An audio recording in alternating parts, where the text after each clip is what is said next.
நண்பர்களுக்கு வணக்கம். நண்பர்களே, நாம் இன்று காண இருக்கின்ற இந்த காணொளியானது 15வது துணை குடியரசுத் தலைவர் அதை தேர்ந்தெடுப்பதில் என்னென்ன நிகழ்வுகள் நடந்தன என்பதை நாம் பார்க்க இருக்கின்றோம். இந்த 15வது துணை குடியரசுத் தலைவர் தேர்தலில் வெற்றி பெற்றவர் சி.பி. ராதாகிருஷ்ணன் அவர்கள். சி.பி. ராதாகிருஷ்ணன் அவர்கள் நம்மளுடைய தமிழ்நாட்டை சேர்ந்தவர். இவர் ஏற்கனவே ஜார்க்கண்ட் மற்றும் மகாராஷ்டிரா மாநிலங்களில் ஆளுநராக பணியாற்றியவர். சரிங்களா? அப்போ இதே துணை குடியரசுத் தலைவராக இதற்கு முன்பு இருந்தவர் யார் என்று உங்களுக்கு ஞாபகப்படுத்துகிறேன். ஆர். வெங்கட்ராமன் அவர்கள். சரிங்களா? சரிங்க. இப்போ இந்த சி.பி. ராதாகிருஷ்ணன் அவர்களோடு போட்டி போட்டவர் யார் அப்படின்னா, அவரை எதிர்த்து நின்றவர் யார் என்றால் பி. சுதர்சன் ரெட்டி அவர்கள். இவர் முன்னாள் உச்சநீதிமன்ற நீதிபதியாக இருந்தவர்.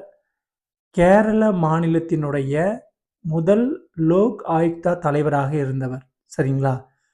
ஃபர்ஸ்ட் லோக் ஆயுக்தா தலைவராக கேரள மாநிலத்தில் இருந்தவர். சுதர்சன் ரெட்டி அவர்கள் இண்டி கூட்டணி வேட்பாளராக நியமிக்கப்பட்டார். சி.பி. ராதாகிருஷ்ணன் அவர்கள் பாரதிய ஜனதா கட்சியினுடைய வேட்பாளராக நியமிக்கப்பட்டார். இப்போ இவர்கள் இருவர்கள் இடையே 15வது துணை குடியரசுத் தலைவருக்கான அந்த போட்டி வேட்பாளர் போட்டி நடைபெற்றது.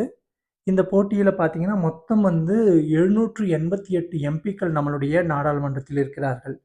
லோக்சபா, ராஜ்யசபா இரண்டும் சேர்த்துமே 788 எம்பிக்கள் இருக்கிறார்கள். உங்களுக்கு தெரியும், லோக்சபாவில் 543 544 சொல்லும் பொழுது அவற்றில் ஒன்று காலியாக இருந்தது அந்த தேர்தல் நடக்கும் பொழுது. சரிங்களா?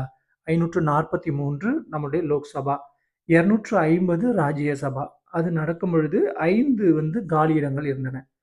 சரி, அப்போ பார்த்தீங்கன்னா டோட்டலாக நமக்கு பார்த்தீங்கன்னா 788 எம்பிக்கள் இருந்தாங்க.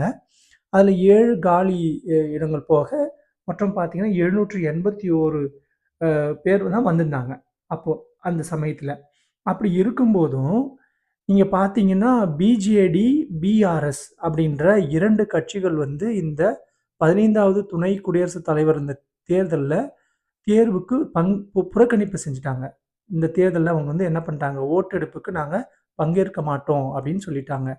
அவங்க யார் அப்படின்னு பார்த்தீங்கன்னா, பிஜேடி என்பது பிஜு ஜனதா தள் அப்படின்னு சொல்லுவாங்க. நவீன் பட்நாயக். சரிங்களா? ஒடிசா மாநிலத்தை சேர்ந்தவங்க.